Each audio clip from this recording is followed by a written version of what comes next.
"You're nothing but a burden, Mom. Always have been."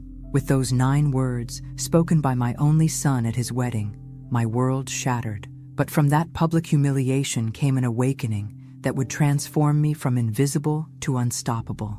They wanted my money, my property, my submission, but instead, they unlocked a woman they never knew existed. This is the story of how betrayal became my salvation, and how my quiet revenge restored not only my dignity, but my very soul. Subscribe now, and let me know in the comments where you're watching from. This journey might just change your life too. The crystal champagne glass shattered in my hand as Robert's words echoed through the suddenly silent reception hall. 300 guests froze mid-conversation, all eyes turning to me, the mother of the groom, standing alone as blood from my cut palm stained the silk tablecloth crimson. "You're nothing but a weight, Mom. Always have been. My name is Martha Sullivan." At 71, I thought I'd experienced every kind of pain life could offer. Losing my husband too young, raising a child alone, working double shifts until my feet bled. But nothing had prepared me for this moment, when the son I'd sacrificed everything for revealed what he truly thought of me. 3 weeks before the wedding disaster, I stood on the deck of my newly purchased beach house in Rhode Island. This property represented 30 years of sacrifice, second jobs, skipped vacations, clothes from thrift stores. The small blue Cape Cod with weathered shutters had been my personal Everest, and I'd finally reached its summit. "It's perfect," I whispered to the ghost of James, my husband gone 10 years now. "Robert and Vanessa will have a beautiful life here." The real estate agent had called it a $1 million view on a nurse's salary miracle. This house would be my legacy, my gift to my only son and his new bride, a debt-free start to their married life. My phone rang, Robert's name flashing on the screen. "Mom," he said without preamble, "we need to talk about the wedding seating. Vanessa's parents are concerned about the head table arrangement." "Oh, I thought we'd settled. They think it might be better if you sit with the extended family at table 19. Table 19, the farthest table from the head table, tucked near the kitchen doors. "I see," I said, my voice carefully neutral. "If that's what Vanessa wants, it's just seating, Mom. Don't make it a thing. Oh, and about your dress. Vanessa's mother thought the blue might clash with the wedding colors in photos. Could you maybe wear something more neutral?" The blue dress I'd splurged on. My first new dress in 3 years. That had been the theme all weekend. Whatever makes the bride happy. I'd spent the morning arranging lily boutonnieres despite my arthritis pain. No complaining. Not today. Not on Robert's special day. "Mom, can you not hover?" "Vanessa's family has hired professionals for everything," Robert had said, with an edge I pretended not to hear. Now at the reception, I sat at my reassigned table in the far corner, thinking about that beach house, my gift to Robert and Vanessa. I'd worked extra shifts for decades to give my son something special to start his married life. When I finally approached the head table, Robert was on his 4th glass of champagne. "Robert, honey," I said softly, "I wanted to share a little Sullivan family tradition. Your father always said—" "Mom," his interruption was sharp enough to turn heads. "Can you just not everything has to be about Dad or some ancient family tradition. I just thought you'd make this about you." Again. Vanessa's father was tapping a glass, calling for attention. The room quieted. "A toast," someone called. "Yes, a toast." Robert stood unsteadily. "To my beautiful wife and her amazing family who put together this perfect day." He turned to me with a smile that didn't reach his eyes. "And to my mother, who just can't help but try to insert herself where she isn't needed." A collective intake of breath rippled through the room.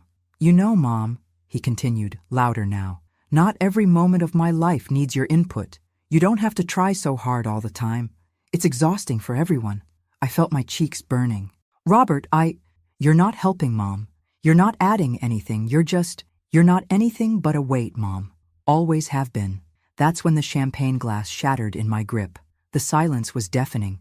I could feel 300 pairs of eyes on me, see Vanessa's mortified expression, not at what Robert had said, but at the scene he was causing. A tear slid down my cheek, but I kept my spine straight, the way my mother had taught me. "I'm sorry you feel that way," I whispered, my voice steadier than I felt. "I love you, Robert. Always will." Then I smiled, the kind of smile women of my generation perfected, the one that hides earthquakes beneath its surface. I nodded politely to Vanessa's parents, turned and walked steadily toward the exit, past tables of wide-eyed guests, past the life I thought I knew.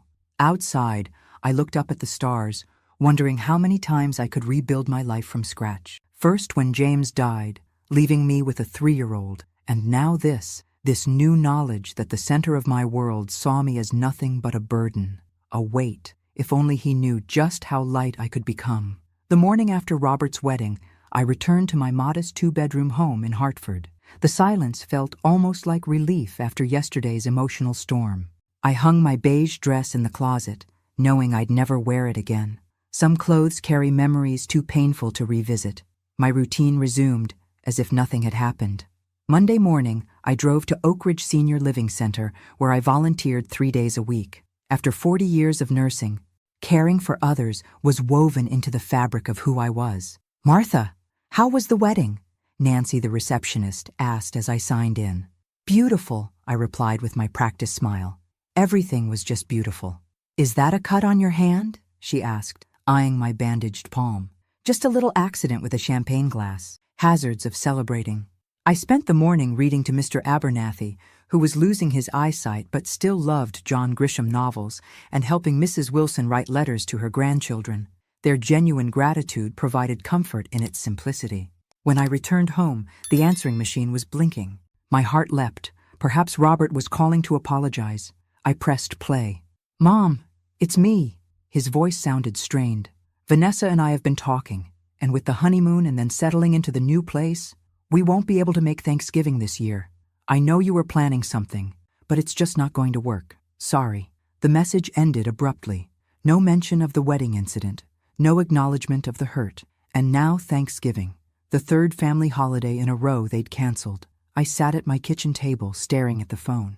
The silence of my home suddenly felt less like peace and more like abandonment. The doorbell rang, startling me. Ellen Henderson from next door stood there, holding a casserole dish. "Tom and I are having a little dinner tonight. Nothing fancy, just some friends. We'd love if you'd join us." For a moment, I considered it. The Hendersons had been kind neighbors for years. But Robert's words echoed. "You're not anything but a weight." "That's very sweet, Ellen, but I'm quite tired from the wedding weekend," I said. "Another time?" After she left, I wandered into my home office where I kept the family albums.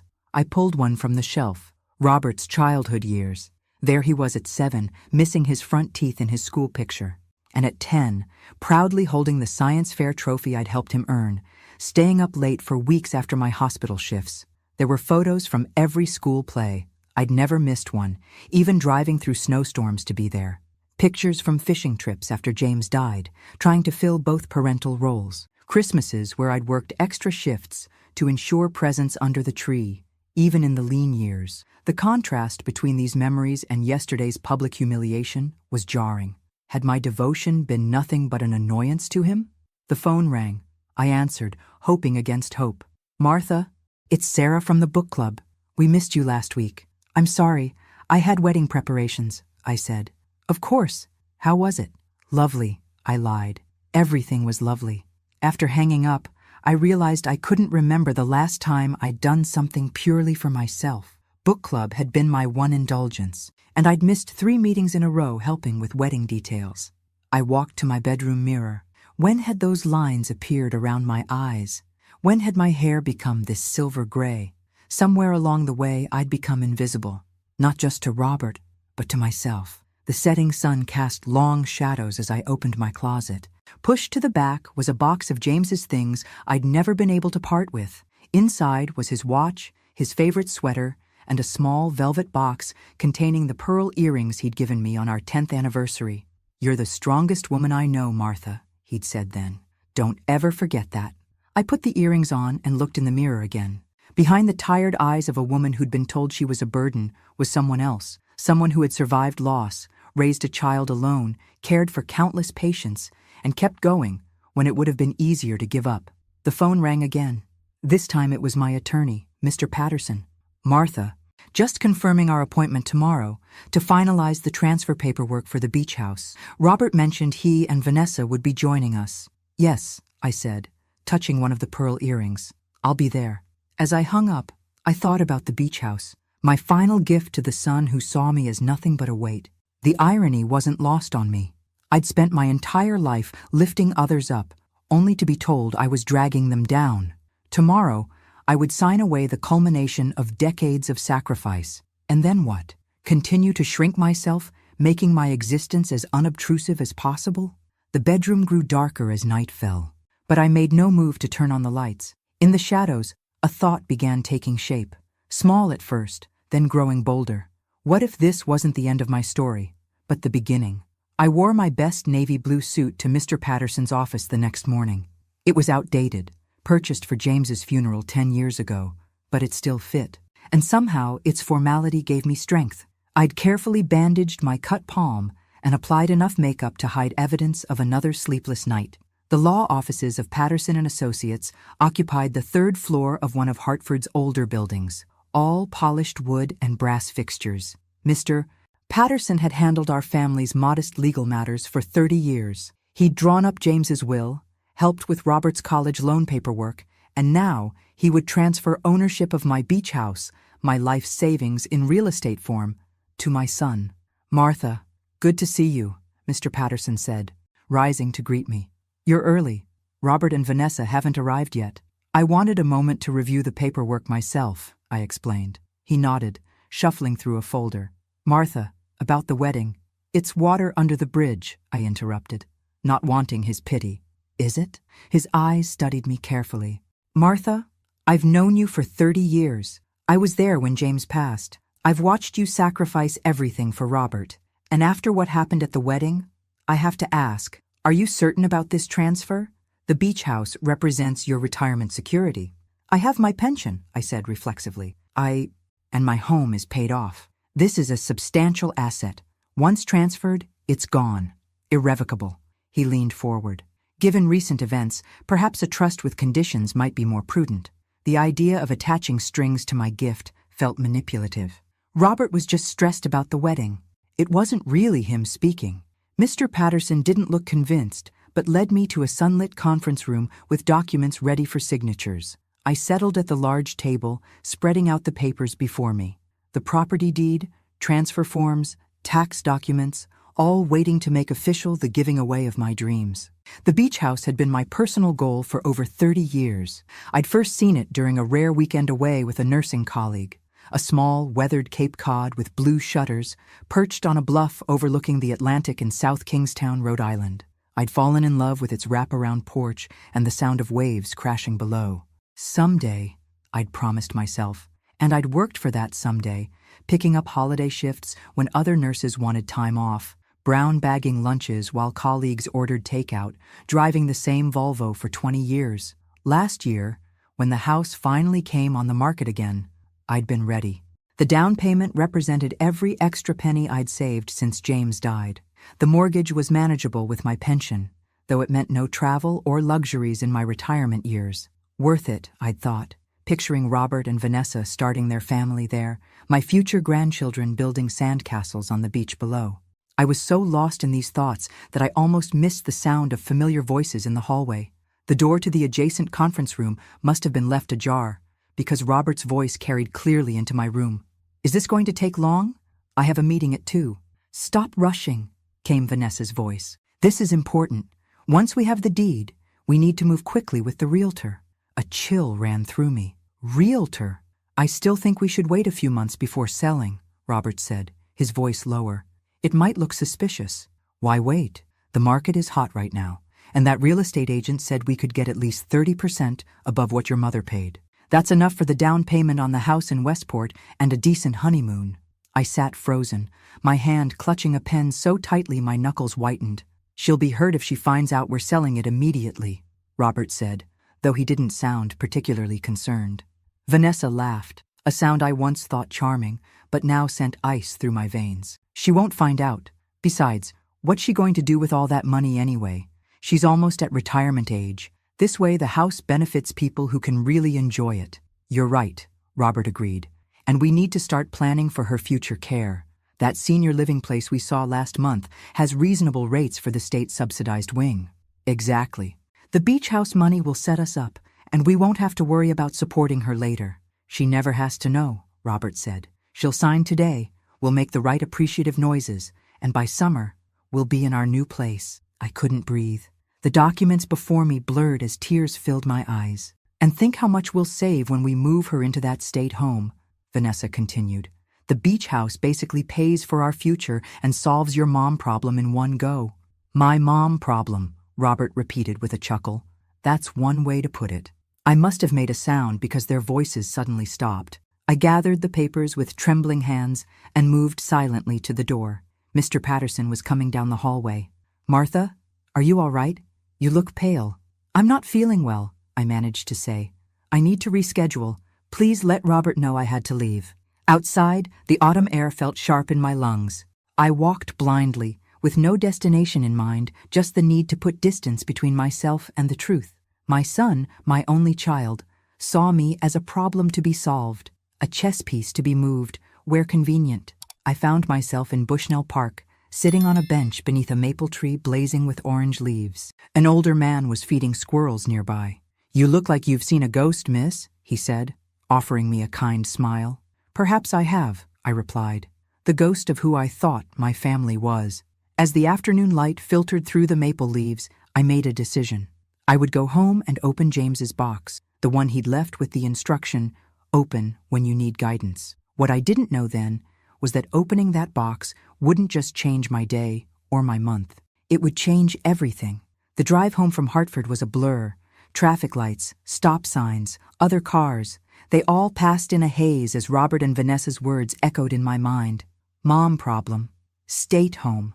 She never has to know. My house looked different when I pulled into the driveway. Smaller somehow, as if it too had diminished in importance. For 30 years, this modest colonial had been my anchor, the place I'd raised Robert, the keeper of our family memories. Now it felt like just another asset they were waiting to liquidate. I made myself a cup of tea, adding a splash of the brandy James used to favor. My hands were still shaking. The call came as I knew it would, Robert's name flashing on my caller ID. I let it go to voicemail. Mom, where did you go? Patterson said you weren't feeling well. Call me back. We need to reschedule about the house. Of course, that's what concerned him. The house. I walked upstairs to my bedroom closet, pushing aside winter coats and old dresses to reach the back corner. There it was, a simple cardboard box sealed with packing tape. For Martha, written in James's neat engineer's handwriting. Beneath that, his final instruction to me. Open when you need guidance. How many times had I stood here over the past decade, fingers resting on that box, only to turn away? I told myself I was being strong, that I didn't need to reopen old wounds. Now I wondered if I'd simply been afraid of facing a future without the compass of his love. I carried the box to the bed, slicing the tape with scissors. The first item inside was an envelope with "Read me first" written across it. I opened it with trembling fingers. My dearest Martha.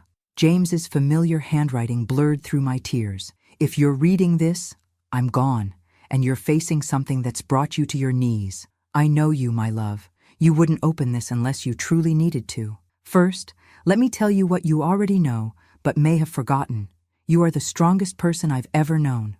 When we met, I thought I was the capable one, the provider, the protector. How wrong I was.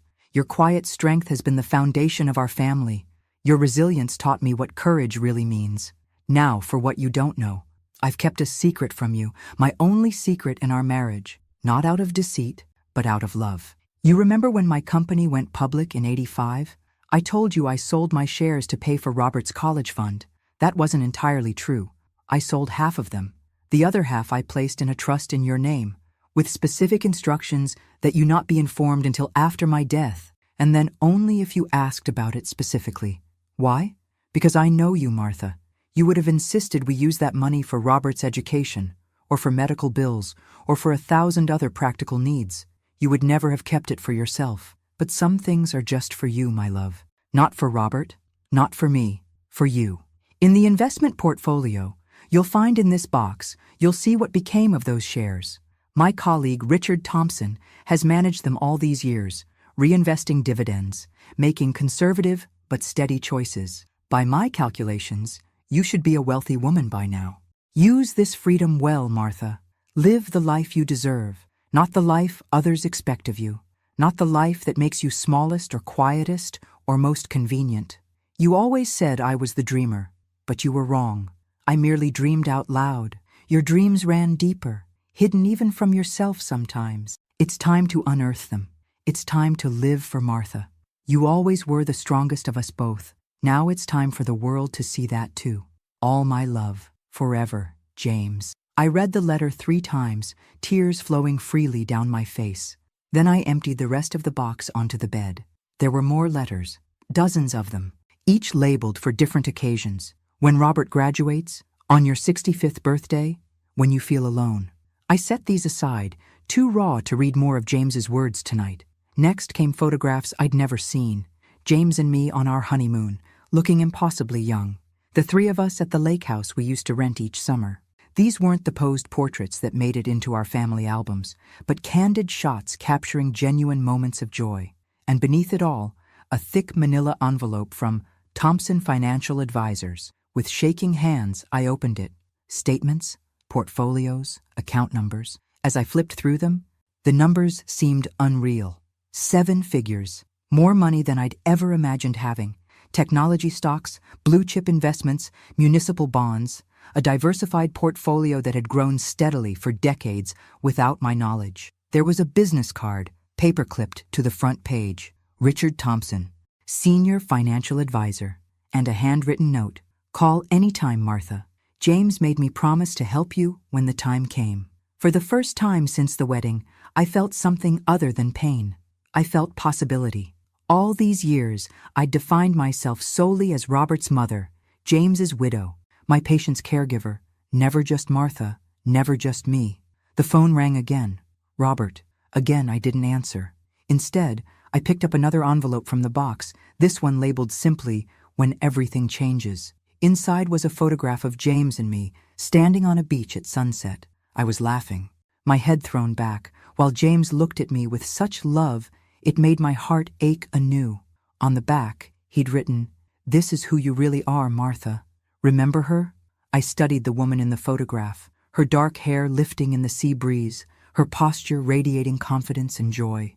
There was no hint of the self-effacing, invisible woman I'd become.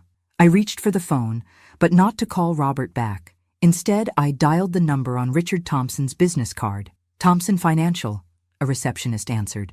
This is Martha Sullivan, I said, my voice steadier than it had been all day. I believe Mr. Thompson has been managing an account for me. I'd like to schedule an appointment. Of course, Mrs. Sullivan. Mr. Thompson has a note in our system about you. He can see you tomorrow at 10 a.m. if that works for you. Tomorrow, a new day. Perhaps the first day of a new life. That would be perfect, I said. I slept better that night than I had in months.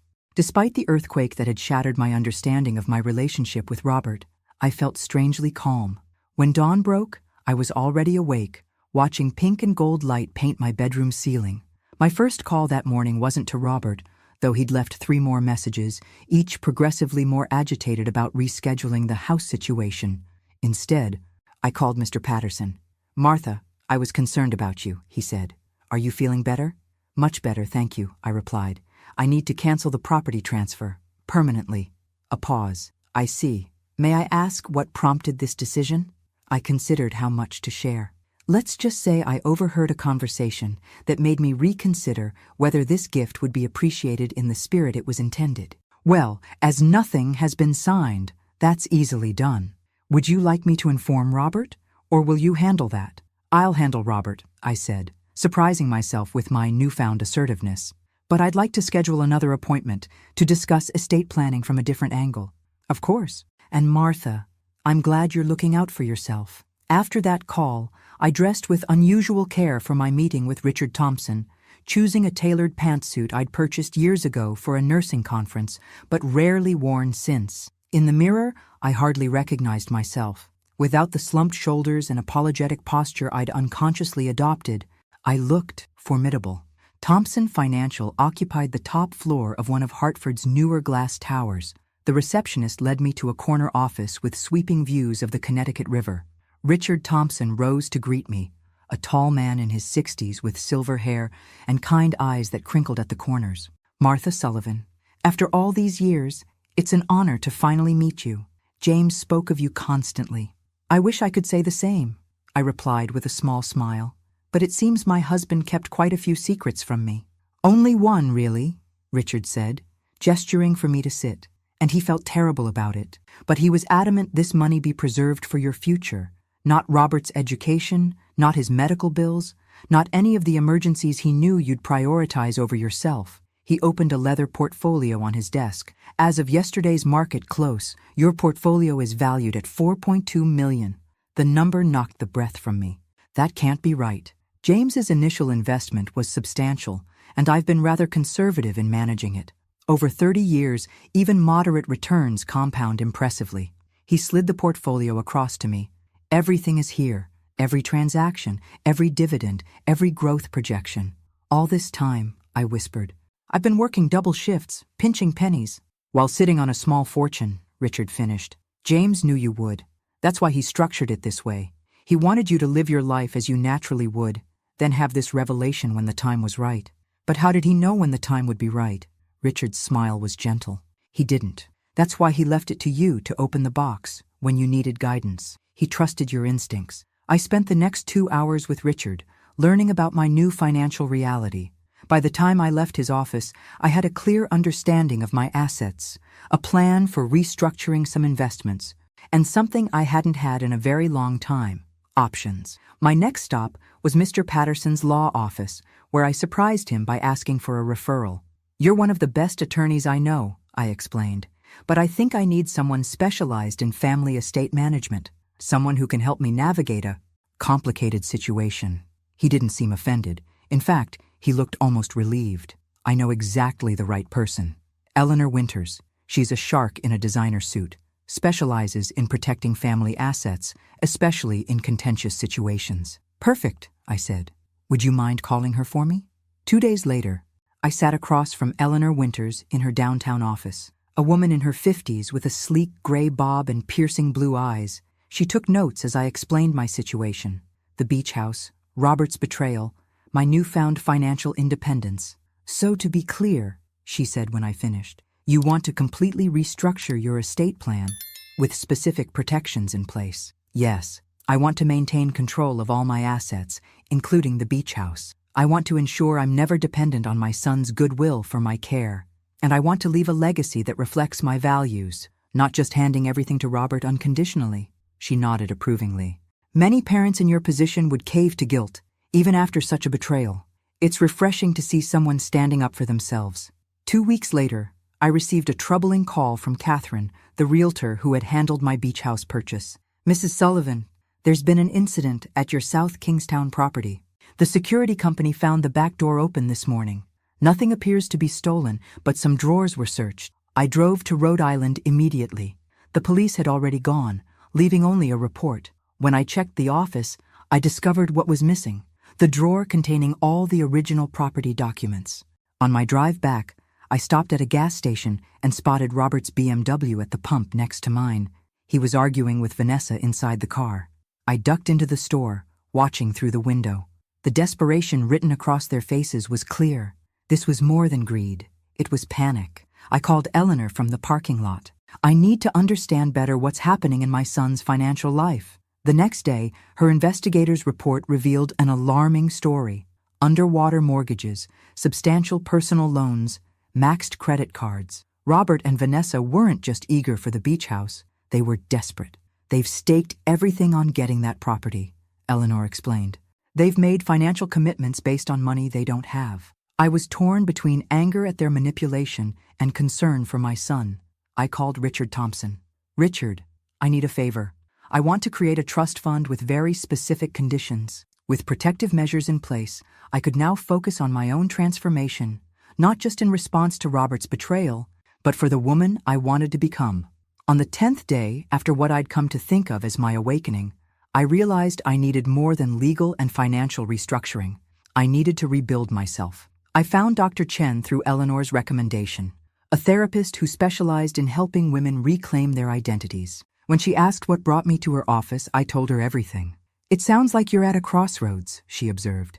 After decades of defining yourself through your roles, mother, widow, caregiver, you're being asked to define yourself for yourself. I don't know if I remember how, I admitted. That's what we'll work on, she said. Not just processing the betrayal, but helping you rediscover who Martha Sullivan is when she's not sacrificing herself for others. I left that first session feeling both exhausted and exhilarated. On the drive home, I found myself following signs to the beach, ending up near my South Kingstown property. Standing there with the wind in my hair and salt on my lips, I felt something crystallize within me. No more diminishing, no more apologizing for existing, no more being a weight. It was time for Martha Sullivan to rise. 3 months can change everything, or nothing at all. In my case, it was definitely the former. February arrived with a snowstorm that blanketed Hartford in 8 inches of pristine white. From my living room window, I watched neighborhood children building snowmen, their laughter carrying through the frosted glass. 3 months ago, I might have spent the day baking cookies for them. Today, I had other plans. "You're sure about this?" Ellen Henderson asked as she drove us downtown through the slushy streets. "It's quite a change." "I'm sure," I replied, fingering my long gray hair, soon to be long gray hair no more. Ambiance Salon was warm and fragrant with essential oils. Marco, the stylist Eleanor had recommended, circled me like an artist contemplating a blank canvas. "So," he said, meeting my eyes in the mirror, "you said you want to change. What kind of change are we talking about?" "I've worn my hair the same way since my husband died 10 years ago," I told him. "Before that, I wore it the way he liked it. Before that, I wore it the way my mother thought was appropriate. I've never once worn it the way I wanted." Marco's eyebrows rose. "And how do you want it?" I showed him a magazine photo I'd torn out. A stylish silver bob with side-swept bangs, shorter in the back, angled toward the face. Modern, confident, nothing like the conservative style I'd worn for decades. "Can you do something like this?" His face lit up. "Honey, I can do better than that.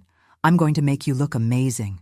2 hours later, I emerged, transformed. The woman in the mirror looked 10 years younger and infinitely more self-possessed. My cheekbones were suddenly prominent, my eyes larger, my jawline defined. Most importantly, I recognized her, not as the Martha I'd been lately, but as the woman from the beach photograph James had kept. "Well?" Marco asked, clearly pleased with his work. "It's perfect," I said. "Absolutely perfect." The haircut was just the beginning. Over the next few weeks, I continued my transformation, inside and out. With guidance from a personal shopper at Nordstrom's, I discarded my shapeless, practical wardrobe in favor of well-tailored pieces that actually fit my body. Colors replaced the beiges and navies I'd hidden behind. A makeup consultant taught me simple techniques that enhanced rather than concealed. But the external changes were merely reflections of the deeper work happening within. "What did you love to do before life got in the way?" Dr. Chen had asked during our 3rd session. I'd had to think about it. "I used to paint. Watercolors mostly. Landscapes." "And when did you stop?" "When Robert was born. There wasn't time, and then it seemed frivolous." Dr. Chen's expression had been gentle but challenging. Frivolous to whom? The question followed me home, nagging at my conscience until I found myself driving to an art supply store the next day. I returned with watercolor paper, professional-grade paints, and brushes that felt both foreign and familiar in my hands. My first attempts were hesitant, clumsy things, but by the 3rd try, muscle memory began to return. By the 10th painting, I was losing hours in the focused flow of creativity, emerging only when the light changed or my stomach reminded me to eat. I joined a local art class at the community center. There, I met Sophia, a fellow widow who'd reinvented herself after her husband's death by opening a small gallery featuring local artists. When she saw my work, she offered surprising encouragement. "You have a distinctive style," she told me. "Your use of light is unusual. Melancholy, but beautiful. Would you consider showing a few pieces in my spring exhibition?" I'd laughed, thinking she was being kind. "I'm just a beginner." Again.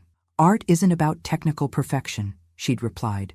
"It's about what you communicate, and you're communicating something worth hearing." Through Sophia, I discovered the women's shelter where she volunteered. New Horizons provided safe housing for women fleeing domestic violence, many of them older women who'd endured decades of abuse before finding the courage to leave. Their stories resonated with me, not because James had ever been abusive, but because I recognized the self-erasure, the constant accommodation. Many of these women need to rebuild identities that were systematically dismantled, explained the shelter director. They need to rediscover who they are apart from their abusers. I understand that process, I told her, more than you might think. Soon, I was volunteering twice a week, helping women navigate social services, teaching basic financial literacy, or sometimes just listening.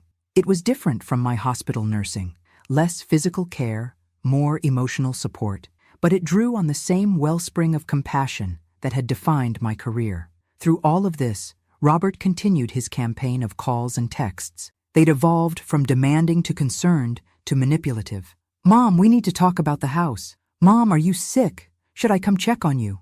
Mom, I'm sorry for whatever I did. Please just call me." And finally, the nuclear option. "Mom, I'm worried about your mental state. Maybe we should look into having someone check on you regularly." That last message had sent me straight to Eleanor's office. "He's laying groundwork," she'd warned, "suggesting you're not competent. It's a common tactic when adult children want control of assets." So I'd finally answered one of his calls, keeping it brief and composed. "I'm perfectly fine, Robert. I've been busy with new projects and commitments, and I've decided to keep the beach house for now. It's not up for discussion. But Mom, my decision is final. I'll be in touch when I'm ready to talk further." One afternoon, my doorbell rang unexpectedly. I opened it to find Vanessa standing alone on my porch, something unprecedented. "May I come in?" she asked, looking uncharacteristically uncertain without her usual designer outfit and perfect makeup. Over coffee, she revealed a side of herself I'd never seen. "I grew up with nothing," she told me. Literally nothing. My mother was a waitress raising 3 kids alone after my father left. I remember eating macaroni with ketchup for weeks because it was all we could afford. Robert had never mentioned this aspect of her background. "I promised myself I'd never be poor again," she continued. The beach house wasn't just greed, it was security. For someone who grew up like I did, tangible assets mean you'll never have to choose between paying rent or buying food. I wasn't absolving her actions, but for the first time, I saw beyond the perfectly polished daughter-in-law who had built a facade as careful as my own. "Robert's in trouble, Martha. Financial troubles, yes, but beyond that too. He's lost, between the man his father was and the man he thought he needed to be." After she left, I called Eleanor and made some adjustments to the trust fund I'd created. Not to give in, but to acknowledge the full humanity behind the conflict, theirs and mine.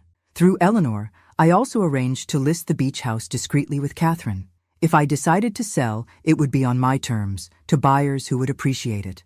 On a cold March afternoon, I returned from the women's shelter to find Robert's BMW in my driveway. My stomach tightened, but I'd known this confrontation was inevitable. He stared at me as I approached, shock evident on his face. "Mom, you look different." "I've made some changes," I said, unlocking the door.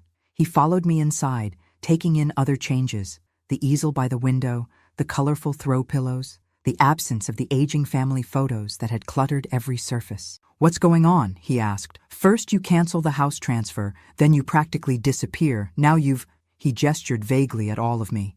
"Done this makeover thing." I handed him a mug of coffee. "Not just a makeover, Robert. A reclamation." "A what?" "I'm reclaiming my life, my identity. The person I was before, I became simply Robert's mother." He frowned. "Is this because of what I said at the wedding? I told you I was drunk, stressed?" "It's because of many things," I interrupted. "That was just the catalyst that helped me see clearly." "See what clearly?" "That I deserve more than to be your afterthought," I said quietly. "That I've spent decades putting you first, only to discover you see me as a burden to be managed. So this is, what, punishment?" I shook my head.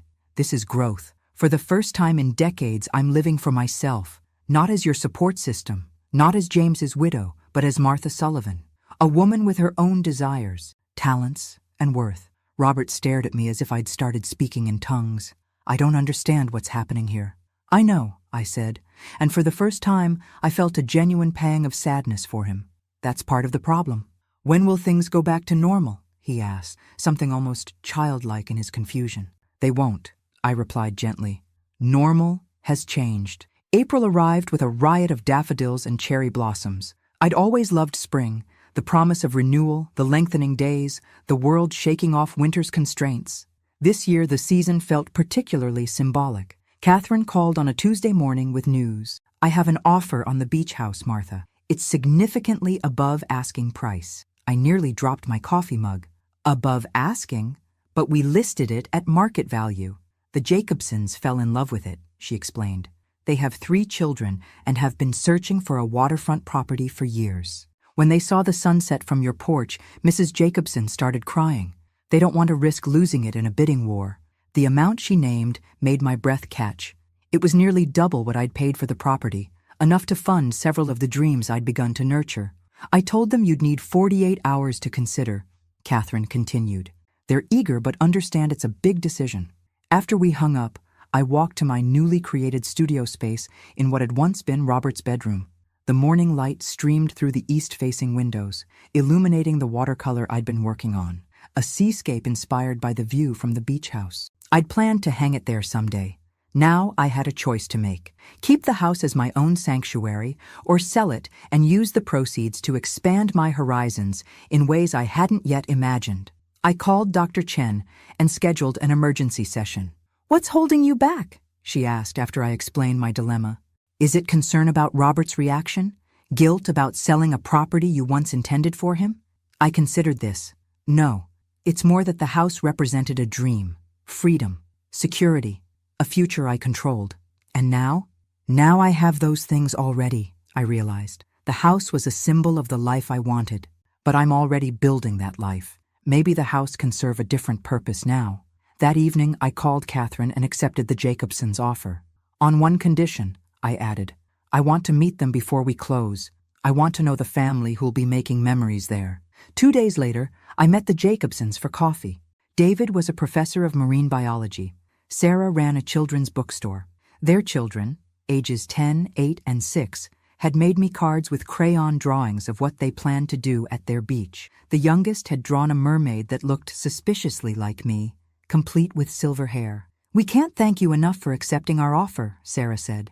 "This house means everything to us. Take care of it," I told them. "Fill it with laughter and love. That's all I ask."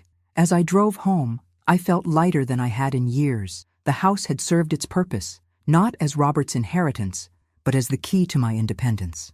The following weekend, I attended my regular volunteer shift at New Horizons. Usually I worked with the residents directly, but today Sophia had asked me to join a planning meeting for their expansion project. "We've outgrown our current space," she explained as we gathered in the small conference room. "Too many women need our services, especially older women who've spent decades in controlling relationships." 6 of us sat around the table. Sophia, the shelter director, 2 board members, a city grant coordinator, and me. "The problem is funding," the director explained. "We've identified a perfect property, a former small hotel that could be converted to provide twice our current capacity, plus dedicated spaces for counseling, job training, and children's services. But we're millions short." "How short?" I asked. The grant coordinator named a figure that made everyone at the table sigh. "Unless we find a major donor in the next 30 days, we'll lose our option on the property," Sophia added. "It's so frustrating to be this close." I felt something stir inside me, a purpose taking shape, a path becoming clear. "What if you had a donor?" I asked quietly. All eyes turned to me. "Do you know someone who might be interested?" the director asked hopefully. "Yes," I replied. "Me." The silence that followed was broken by Sophia's incredulous laugh. "Martha, that's very sweet, but we're talking about serious money here." "I know exactly what we're talking about," I said calmly. "I've recently sold a property for a substantial profit. I've been looking for the right investment for those funds." "We couldn't possibly ask you to," the director began. "You're not asking," I interrupted. "I'm offering, but I'd like to propose something specific. Instead of just a shelter, what if we created a foundation focused on women over 50 who need to rebuild their lives? Women with decades of wisdom and capability who just need resources and support to reclaim their independence?" The spark in their eyes told me they understood immediately. This was a demographic often overlooked in support services. Women like me, like many I'd met at the shelter, who had survived long enough to recognize their own value but needed practical help to act on that recognition. Over the next 2 hours, our discussion transformed from managing scarcity to imagining possibility. By the time we left, the outlines of the Second Spring Foundation had taken shape, a comprehensive program that would provide shelter, financial counseling, career retraining, legal support, and community. As I drove home that evening, the setting sun painted the horizon in brilliant oranges and pinks. I thought about Robert, who still hadn't grasped the magnitude of the change in our relationship. He'd called twice more, each time circling back to the beach house, still unable to comprehend that my priorities had fundamentally shifted. I hadn't told him about the sale. That conversation would come soon enough. My phone buzzed with a text from Sophia. "I still can't believe what happened today. You're changing lives, Martha, including your own." I smiled as I pulled into my driveway. After decades of making myself small to accommodate others, I had finally given myself permission to live largely. Richard had helped me establish a solid plan for the beach house proceeds, part for the foundation, part for my own security and future care, and a portion set aside in a special trust for Robert with specific conditions that Eleanor had helped craft. The irony wasn't lost on me. Only by refusing to be diminished had I discovered how much I had to give. The aroma of roasting turkey filled my house as I arranged a centerpiece of autumn flowers and miniature pumpkins. Thanksgiving had always been my favorite holiday, a celebration of gratitude without the commercial pressures of Christmas. But this year felt different, charged with an energy that was both exciting and nerve-wracking. For the first time in 3 years, Robert and Vanessa were actually coming. Their acceptance of my invitation had surprised me, but not as much as their sudden availability after years of being too busy to make the trip. "They've realized the beach house sale is real," Eleanor had said with a knowing smile when I told her. "They want to assess the situation, see if they can salvage anything from their plans." The doorbell rang precisely at 4 o'clock. Robert was nothing if not punctual, a trait he'd inherited from James. I smoothed my burgundy cashmere dress, checked my reflection once more, and opened the door with a genuine smile. "Happy Thanksgiving," I said, welcoming them inside. Robert's double-take was subtle but unmistakable. In the 7 months since his last visit, my transformation had continued. The confidence I'd found internally now radiated outward. "Mom," he said, awkwardly leaning in for a hug, "you look, well." Vanessa hung back, her smile tight as she handed me a bottle of wine. "Your home looks different." "I've made some changes," I replied, accepting the bottle. "Come in, the others should be arriving shortly."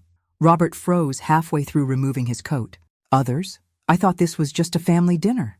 "I've expanded my definition of family," I explained, hanging their coats in the closet. "The Hendersons are coming? My neighbors? You've met them before? And Sophia from the foundation and Mr. Patterson. A few other friends." Robert and Vanessa exchanged a look I pretended not to notice. This wasn't the intimate setting they'd expected, one that would allow them to corner me about financial matters. "Why don't you relax in the living room while I finish up in the kitchen?" I suggested. "There's wine open on the coffee table." As they moved toward the living room, I heard Vanessa's whispered, "She redecorated everything. Even your father's chair is gone." The familiar leather recliner had indeed been replaced by a pair of elegant armchairs that better suited the room's new aesthetic. I'd donated James's chair to a veterans' home where I knew it would be appreciated, after carefully preserving a few items with sentimental value. The rest I'd released, making space for my evolving life. The doorbell rang again, heralding the arrival of the Hendersons, followed quickly by Sophia and her partner Helen. Mr. Patterson arrived with a homemade pecan pie, and 2 of my new friends from the art class completed our gathering. Dinner was a lively affair.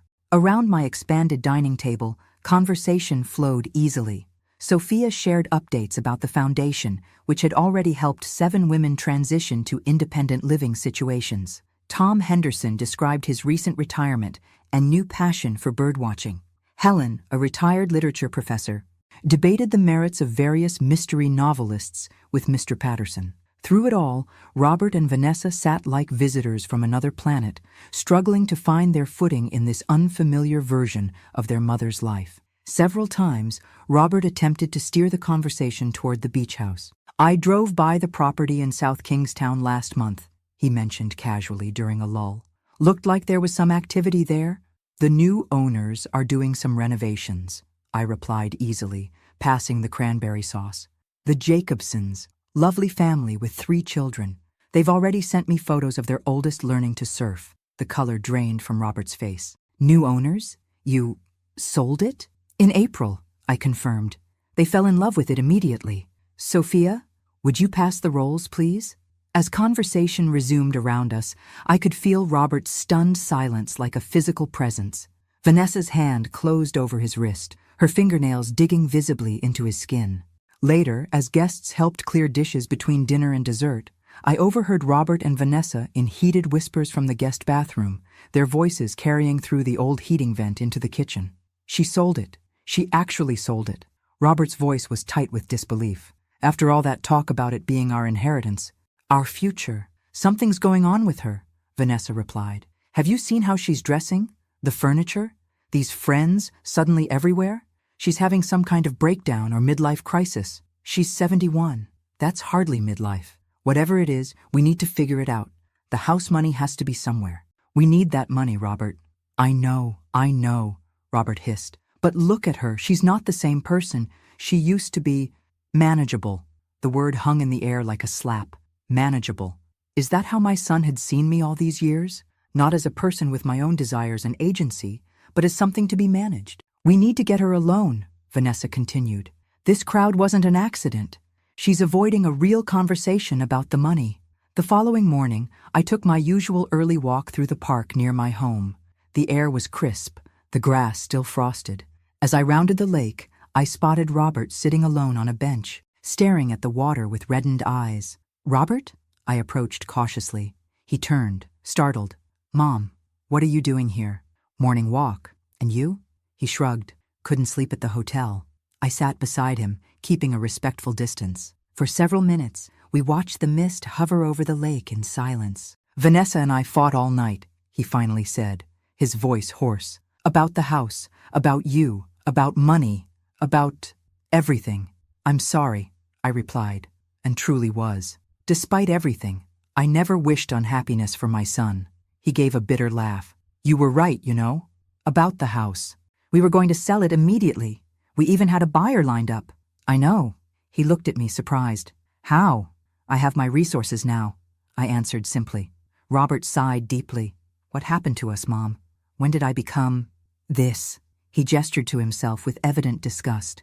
We're in trouble, he said abruptly. Financial? Serious? I thought as much. Loans, mortgages. We gambled everything on the beach house. He rubbed his face. It was stupid, reckless. We took on debt based on money we didn't have. Why not ask me for help directly? His laugh was bitter. And admit I failed? That I needed my mother to rescue me? After I'd tried so hard to prove I was... He stopped, realizing what he was about to say. Better than me? I completed gently. He hunched his shoulders, shame evident on his face. Come with me, I said, standing. I want to show you something. At the foundation office, I handed him a file containing details of the trust fund I'd established with part of the beach house proceeds. It would help with his immediate debts, but came with strict conditions: mandatory financial counseling, complete transparency, and regular community service at the Foundation's financial literacy program. Why would you do this after everything we did? He asked, staring at the documents in disbelief. Because you're my son, I replied simply, and because I believe you can be better than your worst decisions. As I watched him drive away, a file tucked under his arm, I wondered if I'd made the right decision. The trust wasn't a blank check. It was an opportunity for growth, if he chose to take it. That evening, I received an unexpected email from Vanessa, simply titled, Thank you. She wrote that she and Robert had decided to separate temporarily, each needing to find their own path forward. The snow had begun to fall as I closed my laptop. The foundation was on solid footing, my own future secure, and a seed of potential change planted in my son. For the first time in decades, I was walking my path on my own terms. December arrived with a dusting of snow and the familiar pressure of holiday expectations. The Second Spring Foundation was thriving. We'd secured the former hotel property and renovations were well underway. My days were filled with purpose, committee meetings, art classes I now taught rather than just attended, and deepening friendships. I was arranging pine boughs on my mantel when my doorbell rang, an unexpected sound on a Tuesday morning.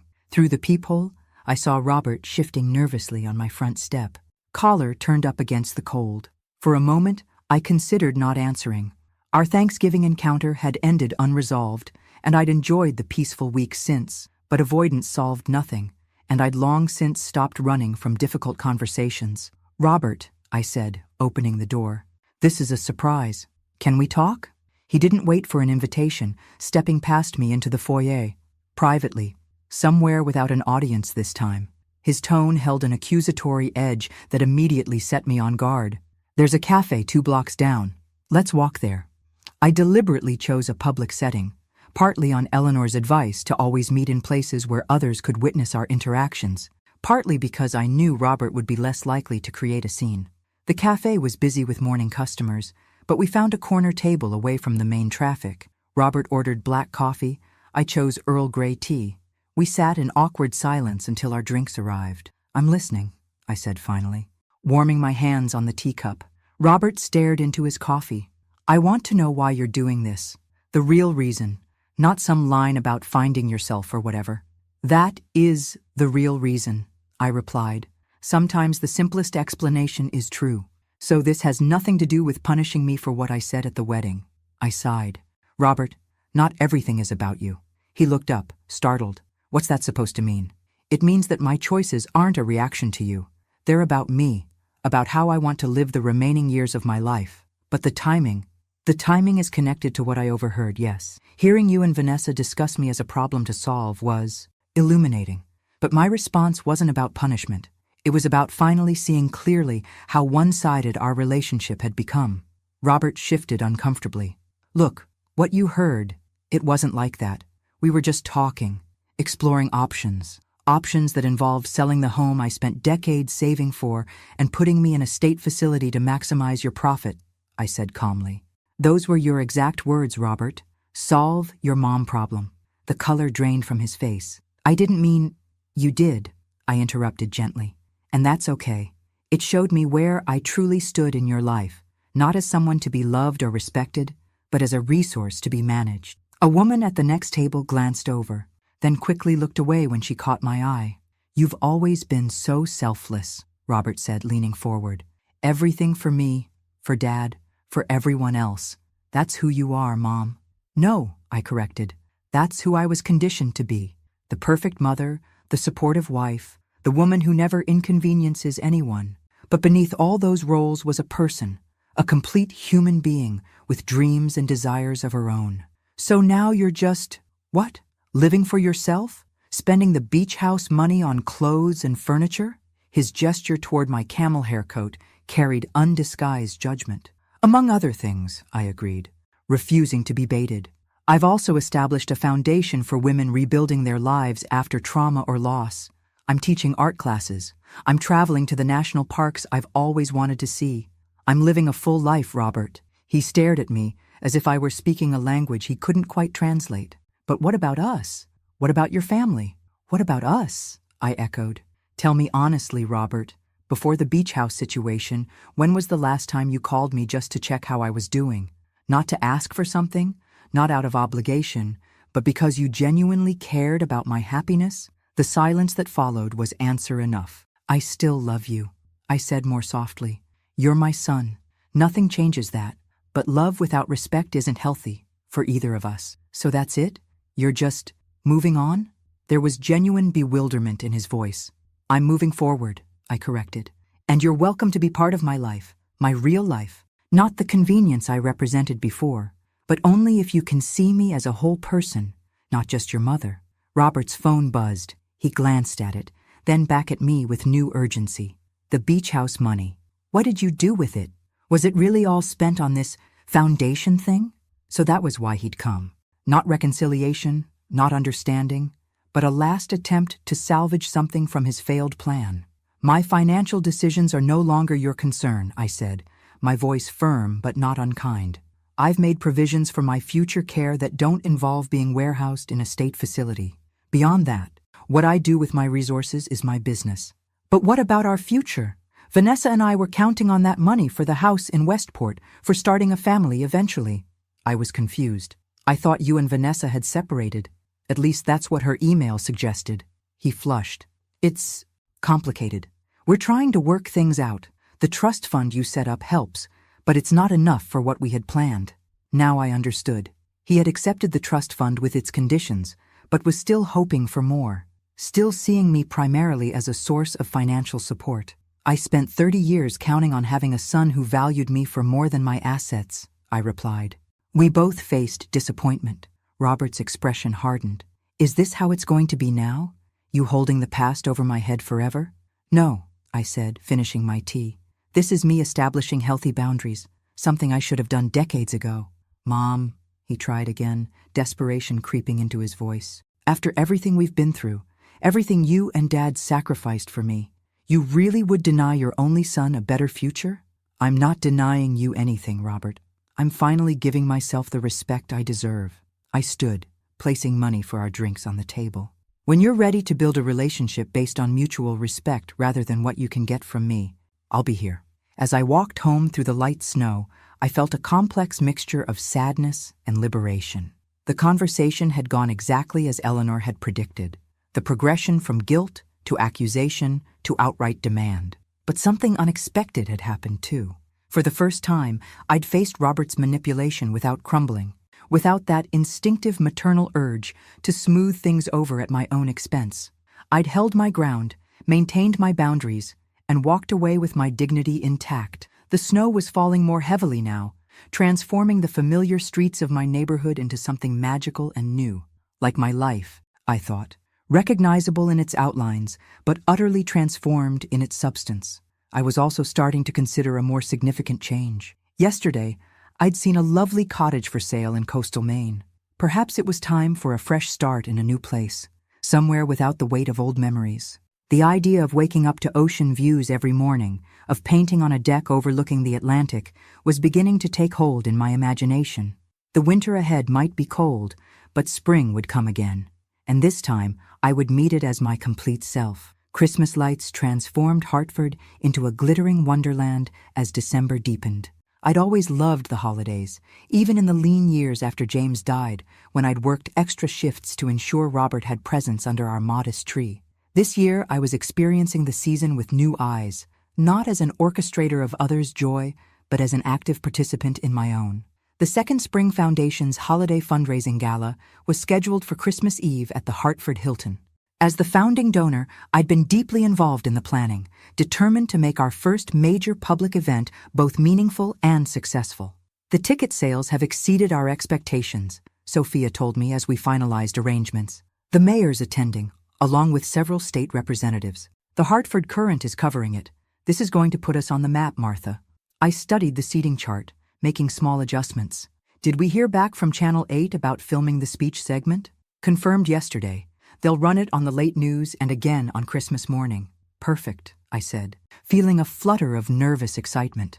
While I'd grown more comfortable speaking at our board meetings and donor luncheons, this would be my first time addressing hundreds of people, and potentially thousands more via television. Are you ready for your moment in the spotlight? Sophia asked, seeming to read my thoughts. I think so, I replied.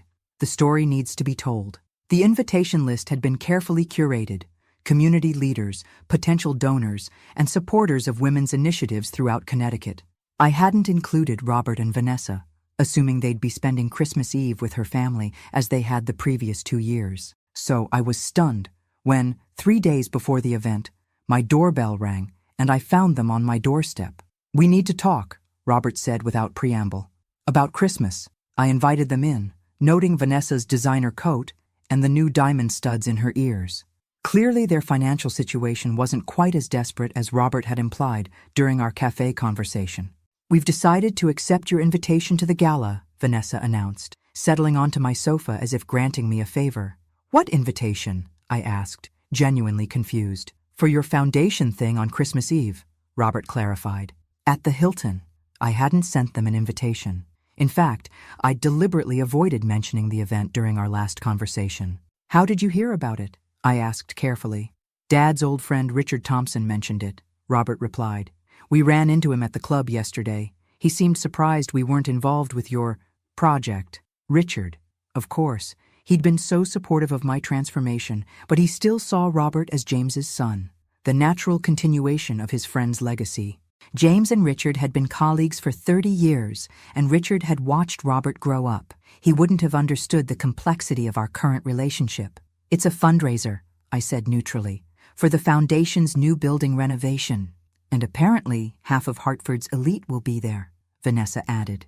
The perfect opportunity to make amends, don't you think? The calculation in her eyes was unmistakable. This wasn't about reconciliation. This was about appearances, networking, making connections with the wealthy and influential people who would be attending. I'm not sure it's the right setting for a family reunion, I said cautiously. Mom! Robert leaned forward, his expression earnest in a way I recognized from countless childhood negotiations. I've been thinking about our talk at the cafe. You're right, I haven't been as attentive as I should have been. Let us come to your event. Let me support this new chapter in your life. I studied my son's face, looking for sincerity beneath the performance. There was something there, perhaps not the full recognition I'd hoped for, but a glimmer of understanding that things had changed irrevocably between us.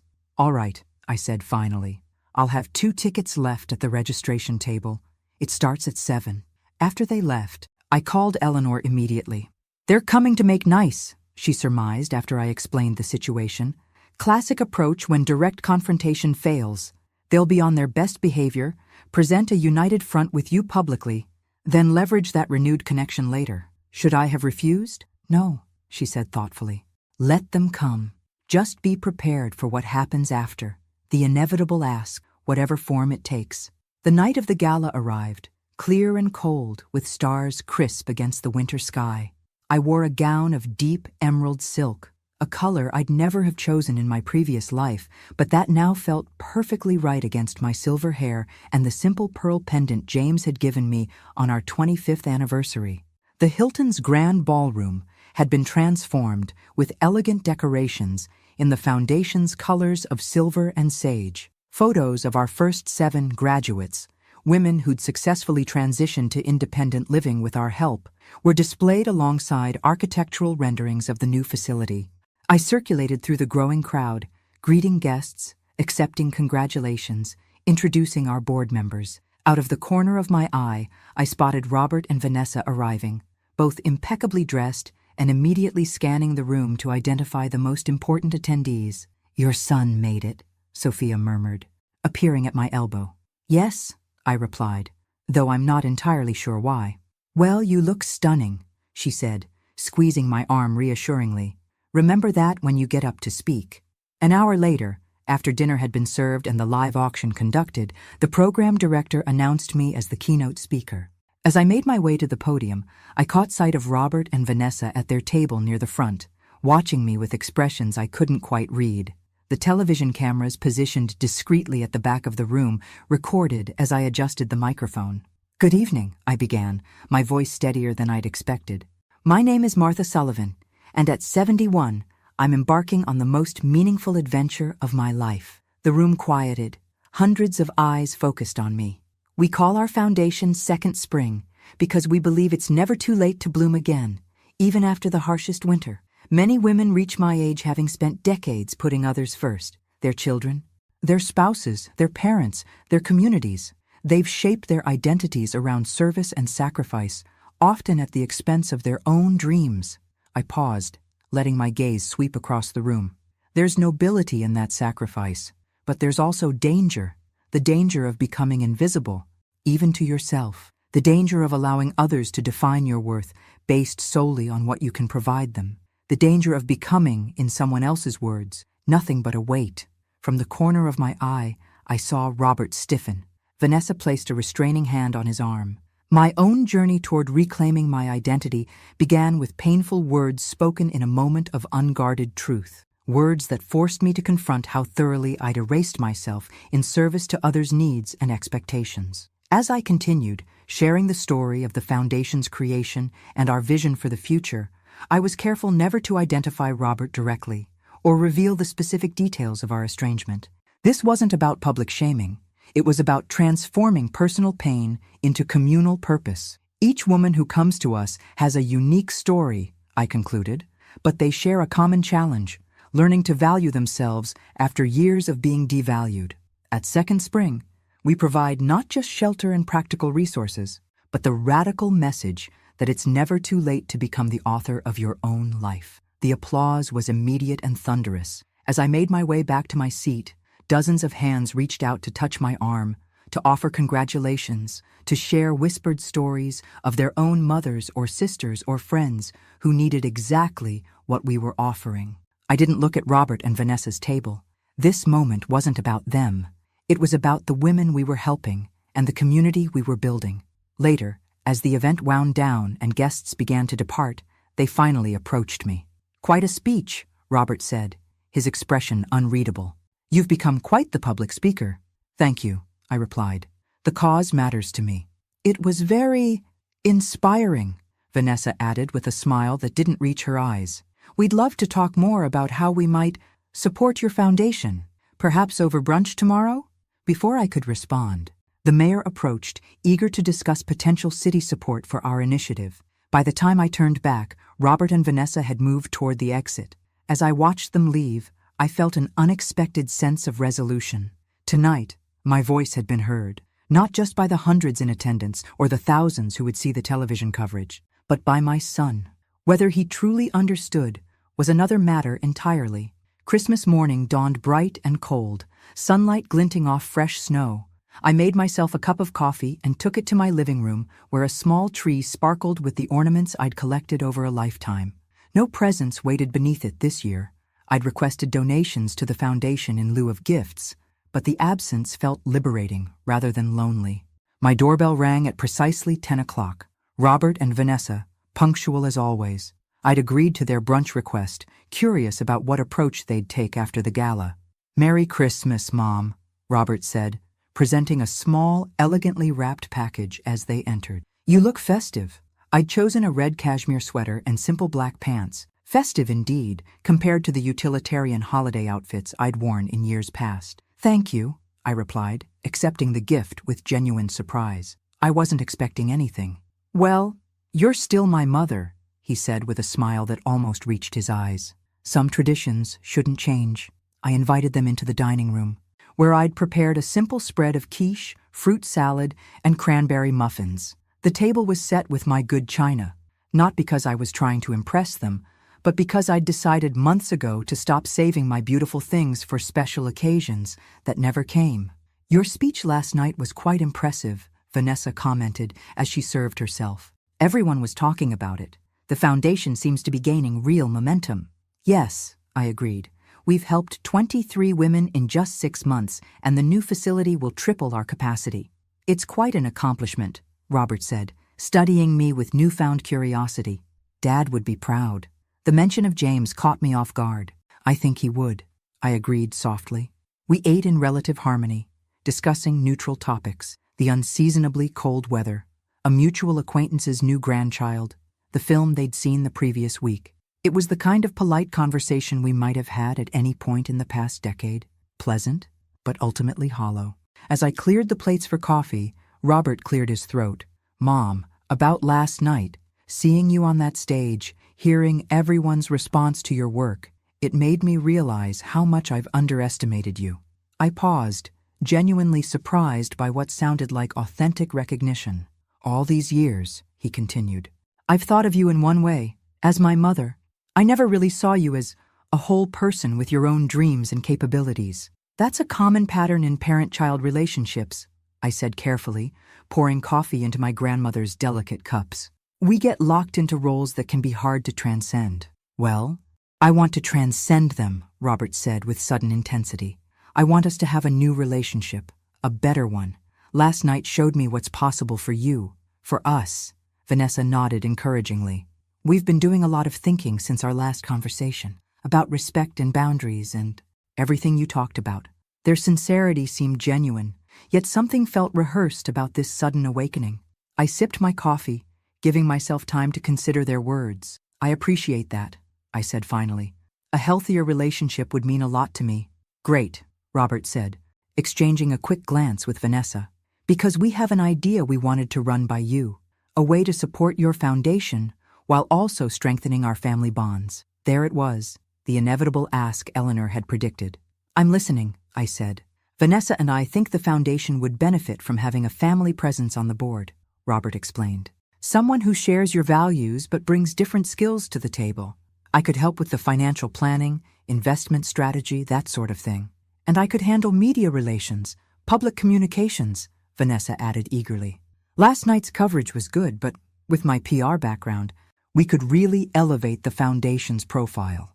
I studied their expectant faces, recognizing the strategy at work. Unable to access my resources directly, they were now attempting to position themselves within the structure I'd created, where they'd have influence, connections, and eventually, control.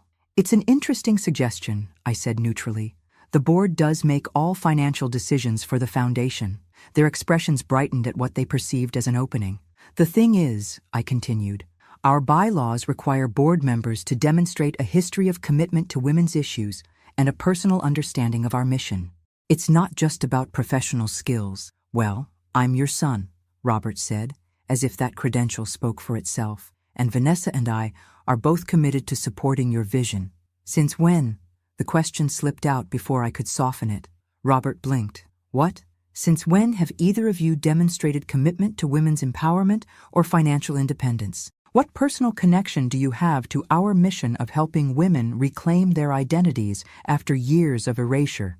The silence that followed was heavy with unspoken realities. Neither of them had shown the slightest interest in these issues until they'd realized the beach house money had been channeled in this direction. Perhaps we could start by volunteering, Vanessa suggested, recovering first. Learn more about the day-to-day work before considering board positions. It was a reasonable pivot, and in another context I might have embraced it. But the calculation behind their sudden interest was too transparent to ignore. I think that's a conversation for another time, I said gently. Today is Christmas. Why don't we just enjoy being together without agenda? Robert's jaw tightened almost imperceptibly, but he nodded.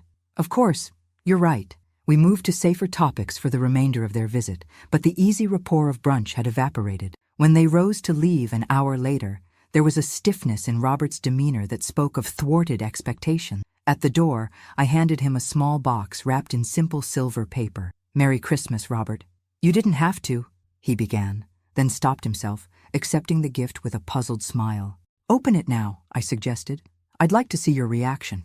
He unwrapped it carefully, revealing an old velvet jeweler's box. Inside lay a faded photograph, Robert at about 7 years old, sitting on James's shoulders at the beach, both of them laughing in the summer sun. I'd found it among James's papers in the box I'd opened so many months ago. Turn it over, I said quietly. On the back, in James's neat handwriting, family is never a burden. It's a blessing. Robert and Dad, Cape Cod, 1999. Robert stared at the inscription, color rising in his cheeks. When he looked up, his eyes were bright with unexpected tears. Dad wrote this?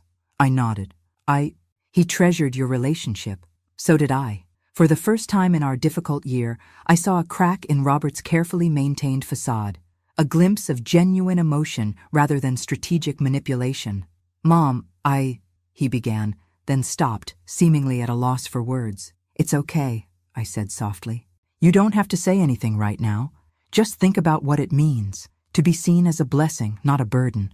That's what everyone deserves. As they walked to their car, I saw Robert look down at the photograph again. Vanessa was saying something, her expression impatient, but he didn't seem to be listening. I closed the door and returned to my living room, curling up in one of my new armchairs with a book I'd been wanting to read. Outside, snow began falling again, soft flakes drifting past my window. The unopened gift from Robert and Vanessa sat on my coffee table. I would open it later. For now, I was content with the small seed of awareness I might have planted, not through accusation or demand, but through a simple reminder of what family should mean. Whether that seed would grow remained to be seen. 1 year can change everything. As I stand on the deck of my new seaside cottage, watching waves crash against the rocky Maine coastline, I can barely recognize the woman I was last December. My home in Hartford sold quickly. Too many memories there, both sweet and painful. I'd mentioned my interest in coastal properties to Eleanor during our spring review of my finances, and by summer, I was ready to make the move. This cottage, set on a small bluff overlooking the Atlantic, reminded me of the beach house I'd once saved for Robert. But this one was truly mine, chosen for me, by me, with no one else's preferences to consider. The Second Spring Foundation has flourished beyond my wildest expectations. The The renovated facility opened in June, already operating at capacity with a waiting list. We've expanded our programs to include job training, financial education, and legal advocacy. Most rewarding are the success stories, women who arrived broken and defeated now thriving in new chapters of their lives. My painting has progressed too. 3 of my seascapes sold at a local gallery exhibition last month. Not for much, but enough to validate this rekindled passion. I paint every morning now, setting up my easel on the deck when weather permits, losing myself in the interplay of light and water. The phone calls from Robert grew less frequent after Christmas Day. Our conversation had shaken him more than I expected, but not enough to prompt real change. Vanessa's influence remained strong, and their financial pressures, much of their own making, continued to drive their interactions with me. By February, they'd stopped calling altogether. I heard through mutual acquaintances that Robert had taken a higher-paying position with longer hours, and that they'd scaled back their house search to something more realistic. They'd tried to access more of the trust fund I'd established, but Eleanor had held firm on the conditions. Life had simply moved on. Until today. The rental car crunched on the gravel driveway as I was finishing my afternoon tea. I recognized Robert immediately, thinner than when I'd last seen him, with new lines around his eyes that spoke of difficult months. "Mom," he said simply when I opened the door. "Robert," I replied, equally simple. "This is a surprise." He glanced past me, taking in the cozy interior of my new home. "You moved 6 months ago," I confirmed. "Would you like to come in?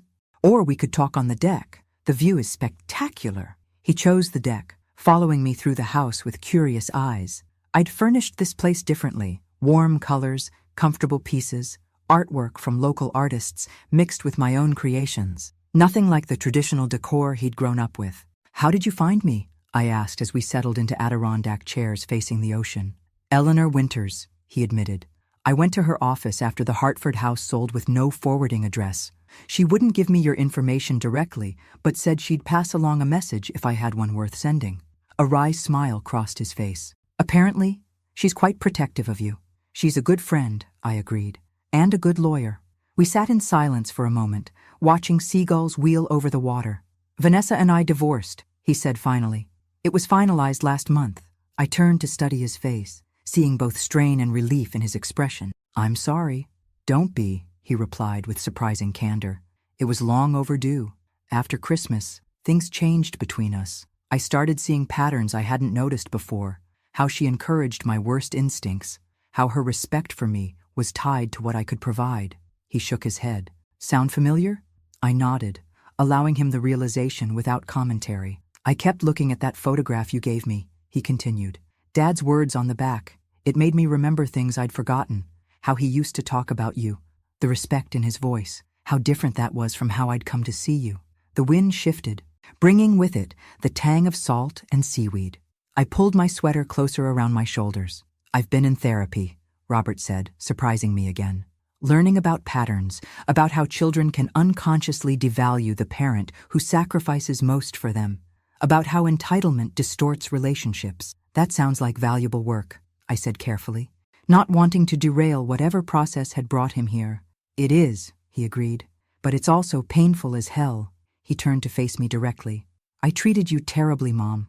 Not just at the wedding or in that conversation you overheard, but for years before that, taking your support for granted, expecting your life to revolve around mine, seeing your love as an obligation rather than a gift." The directness of his self-assessment caught me off guard.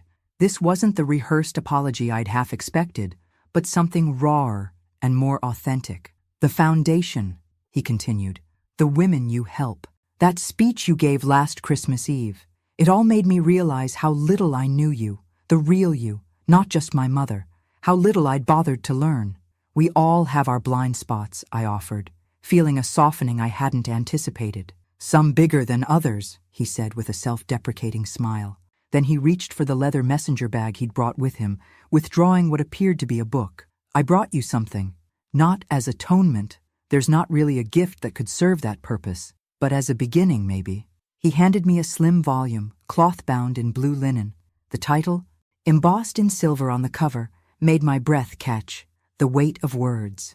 "You wrote this?" I asked, opening it to find it was indeed a children's book, beautifully illustrated with watercolors reminiscent of my own style. "It's being published next spring," he said, a hint of pride breaking through his solemnity. "It's about a young fox who doesn't realize the power of his words until he hurts his mother with thoughtless cruelty.